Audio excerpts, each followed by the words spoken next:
Hello વિદ્યાર્થી મિત્રો, આજની સ્ટોરી 3.0 નોલેજ ઇઝ પાવરમાં આપ લોકોનું હાર્દિક સ્વાગત છે. મિત્રો, આ વાર્તા ખૂબ જ ઇન્ટરેસ્ટિંગ છે, માટે તમે પોતે પણ સાંભળો, તમારા ફ્રેન્ડ્સ અને રિલેટિવ્સને પણ સંભળાવો. હેલો વિદ્યાર્થી મિત્રો, સન્ડેના દિવસે happy Sunday to all of you. મિત્રો, કેમ છો? મજામાં ને? હવે મિત્રો, આજે તમે ટાઇટલમાં જેમ વાંચ્યું છે કે ભણતરનું મહત્વ શું છે આ દુનિયામાં, તેના વિશે એક નાનકડી વાર્તા લઈને આવ્યો છું.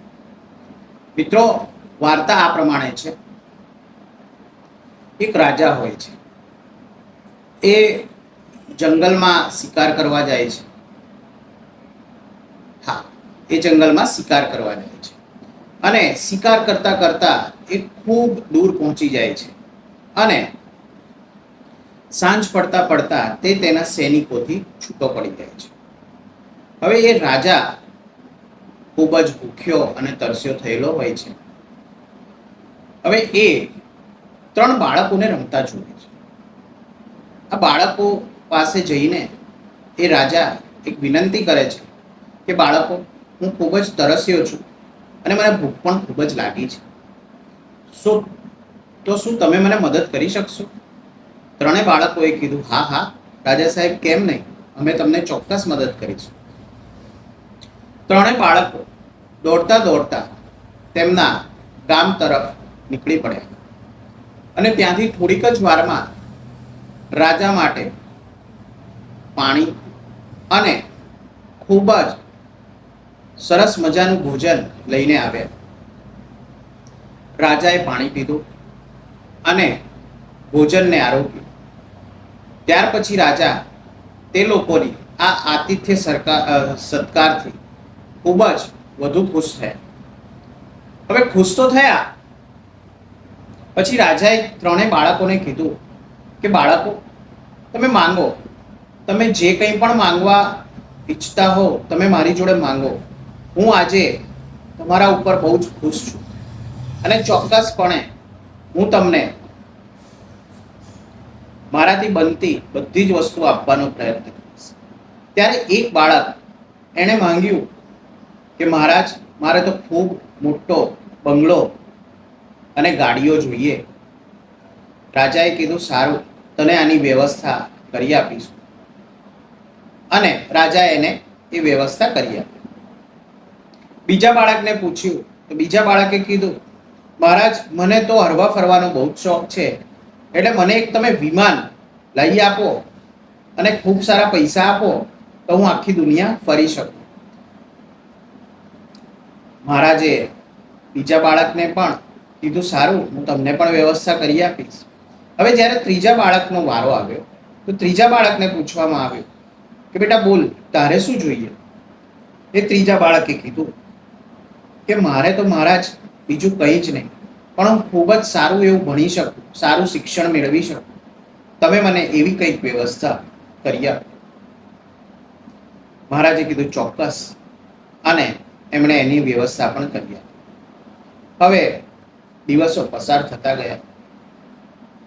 જે ત્રીજો બાળક, જે ખૂબ જ ભણેલો અને હોશિયાર હતો, તે મહારાજના ત્યાં મંત્રી પદ ઉપર વિરાજમાન થયો. હવે મહારાજને કુતૂહલવશ એકવાર એ અને મંત્રી, એટલે પેલો ત્રીજો બાળક જે વાતો કરતા હતા, એમણે કીધું, પેલા 2 બાળકો પણ જેને મેં કંઈક મદદ કરી હતી, એ લોકો ક્યાં છે? આપણે 3 જણા એકવાર મળીએ. મહારાજના પ્રસ્તાવ ઉપર મંત્રીશ્રી બોલ્યા, હા હા ચોક્કસ, હું મારા બંને મિત્રોને કાલે જ અહીંયા લેતો આવીશ. હવે એ 3 બાળકો, જે હવે ખૂબ જ મોટા થઈ ગયા હતા, તે અને એ રાજા બધા ભેગા થયા. હવે રાજાએ પહેલા બાળકને પૂછ્યું, બેટા, મેં તો તને બહુ જ મોટો બંગલો અને ગાડી વગેરે આપ્યું હતું, એનું શું થયું? તેણે કીધું, મહારાજ, જે તમે ગાડી અને બંગલા આપ્યા હતા, એ થોડાક દિવસ તો મારી સાથે રહ્યા, મેં ખૂબ જ સુખ સાહેબી ભોગવી, પણ મેં કોઈ પણ પ્રકારની મહેનત કરી નહીં, એટલે એ થોડાક જ સમયમાં બધું જ મારી પાસેથી જતું રહ્યું અને હું હતો ત્યાં ને ત્યાં આવતો રહ્યો. મહારાજે કીધું, સારું ભાઈ, હવે તેમણે બીજા બાળકને પૂછ્યું કે ભાઈ તમને આખા વર્લ્ડ ટૂર ઉપર જવું હતું, તમે આખું દુનિયા ફરવા, તો તમે જઈ આવે? હા મહારાજ, હું આ દુનિયામાં આખી બધી જ જગ્યાઓ ઉપર તમે જે વિમાન આપ્યું હતું એની મદદથી ફરી આવ્યો, પણ એ ફરવામાં મારો ખૂબ જ ટાઈમ વેડફાઈ ગયો અને મેં પણ કોઈ પ્રકારની મહેનત કરી નહીં, ફક્ત ફરવામાં જ પોતાનો સમય નાખ્યો અને તેના કારણે થોડાક વર્ષો તો હું ફરી શક્યો, પછી નાણાંની અછતના કારણે મારે પાછું અહીં આવી જવું પડ્યું અને અહીંયા એક ગરીબની જિંદગી હું જીવવા લાગ્યો છું. હવે ત્રીજા બાળકનો વારો આવ્યો. ત્રીજા બાળકે કીધું, મહારાજ, તમે મને જે વ્યવસ્થા કરી આપી એનાથી મેં ખૂબ જ સારું એવું શિક્ષણ મેળવ્યું અને એ શિક્ષણ મેળવ્યા પછી ઘણા પ્રકારનું જ્ઞાન મારામાં આવ્યું અને તેના કારણે જ આજે તમારા રાજ્યમાં હું મંત્રી પદ ઉપર બિરાજમાન છું. તો મિત્રો, આમ આપણે જોયું કે ત્રણેય બાળકો પાસે સરખી ઓપોર્ચ્યુનિટી હતી, તકો હતી, પણ ખરેખર એ તકનો લાભ કોણ લઈ શક્યું? તો જે બાળક ભણવામાં ખૂબ જ હોશિયાર હતું અને જેને ભણવામાં લગન હતી, જેને ભણવું હતું, જેને જ્ઞાન અર્જિત કરવું હતું, તે મિત્રો લોકો આજના સમયમાં તો આ સ્ટોરીથી આપણને એ તો ખ્યાલ આવી જ ગયો કે આપણી પાસે જો જ્ઞાન હશે તો એ ચોક્કસ આપણા માટે પાવર બની જશે અને આ પાવર આપણે કોઈ પણ ક્ષેત્રમાં એનો ઉપયોગ ચોક્કસપણે કરી શકીશું. હવે મિત્રો, આજના સમયમાં ઘણા બધા પેરેન્ટ્સ એવું કહેતા મળે છે કે હવે કંઈ ભણતરનું મહત્ત્વ રહ્યું નથી, પણ ખરેખર મિત્રો એવું નથી. બધા જ ભણતરનું મહત્ત્વ જાણે છે, માટે જ આટલી શાળાઓ, કોલેજો, યુનિવર્સિટીઓ ચાલી રહી છે. જો કદાચ ભણતરનું મહત્ત્વ ન હોત, ફક્ત પૈસાનું જ મહત્ત્વ હોત, તો પૈસાદાર લોકોના જે દીકરા દીકરીઓ છે એમને એ લોકો ચોક્કસ ભણવા મોકલત જ નહીં. પણ એ લોકો ભણવા મોકલે છે એનું એક કારણ છે મિત્રો. બહારનું જે આપણને જ્ઞાન મળે છે એ જ્ઞાનથી જ આપણે દુનિયામાં કેવી રીતે ચાલવું, કેવી રીતે આગળ વધવું એ વિશે ખબર પડે છે. તો મિત્રો, આપણે પણ આપણા બાળકોને ખૂબ જ સારું એવું જ્ઞાન આપીએ, બરાબર? આજનો સમય મોબાઈલનો યુગ છે, તો મોબાઈલમાં એ લોકો શું કરી રહ્યા છે, કઈ વિગતો જોઈ રહ્યા છે, તેની પણ ચોક્કસ તપાસ રાખીએ. અને હા, મોબાઈલમાં ઘણી બધી સારી વસ્તુઓ પણ છે જ મિત્રો. તમે કોઈ પણ મોબાઈલ એપ ડાઉનલોડ કરાવીને તે લોકો તેમના ભણતરના વિડીયો જોવે તો એવું પણ તમે ચોક્કસ કરી જ શકો છો મિત્રો. એમાં કંઈ ખોટી વસ્તુ નથી. કેમ? કારણ કે મોબાઈલમાં બાળકોને થોડીક કન્વિનિયન્સી રહે છે, એટલે કે તે લોકો જ્યારે ઈચ્છે ત્યારે તેમાંથી વિડીયોઝ વગેરે જોઈ શકે છે.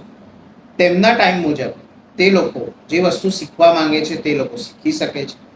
એટલે આવી ઘણી બધી કન્વિનિયન્સીના કારણે મોબાઈલનો ઉપયોગ તો સારો જ છે, પણ એમાં આપણે કઈ વિગતો જોઈ રહ્યા છે અને શું શીખી રહ્યા છે તે ખૂબ જ મહત્ત્વનું છે.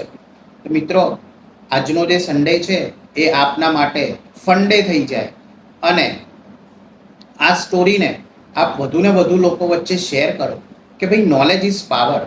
નોલેજ તો પાવર છે, બરાબર છે? બાબા સાહેબ આંબેડકરે પણ કીધેલું છે કે જ્ઞાન એ જે શેરની હોય, બરાબર, એનું દૂધ છે. જે પી લેશે એ ચોક્કસપણે બૂમ પાડવાનું જ છે, બરાબર છે? એ ત્રાટકશે અને ચોક્કસપણે એનો અવાજ આખી દુનિયામાં સાંભળવામાં આવશે જ. એટલે આપણે ચોક્કસપણે જ્ઞાન અર્જિત કરવું જ જોઈએ. જ્ઞાન અર્જિત કરશો તો ચોક્કસ સમાજમાં તમારી પ્રતિષ્ઠા પણ વધશે, માન સન્માન પણ વધશે અને ખૂબ જ પૈસા પણ તમે કમાઈ શકશો. હવે મિત્રો, આ સ્ટોરી તમે તમારા વધુને વધુ મિત્રો સાથે શેર કરો. તે તેમના બાળકોને આ સ્ટોરી બતાવે, સમજાવે, શીખવાડે, કે જેથી કરીને આપણા બાળકો પણ ખૂબ જ આગળ વધી શકે અને સારું એવું જ્ઞાન અર્જિત કરી શકે. કારણ કે આગળ જે યુગ આવનારો છે એ ચોક્કસપણે જ્ઞાનનો યુગ છે. જેની પાસે જ્ઞાન હશે તે જ બજારમાં ટકી શકશે અને તે જ આગળ વધી શકશે. મિત્રો, આ સરળ સંદેશ સાથે હું અહીંયા અલવિદા કહી રહ્યો છું. નેક્સ્ટ 4.0 ની વાર્તામાં આપણે ફરી મળીશું. Thank you. ખૂબ ખૂબ આભાર વિદ્યાર્થી મિત્રો.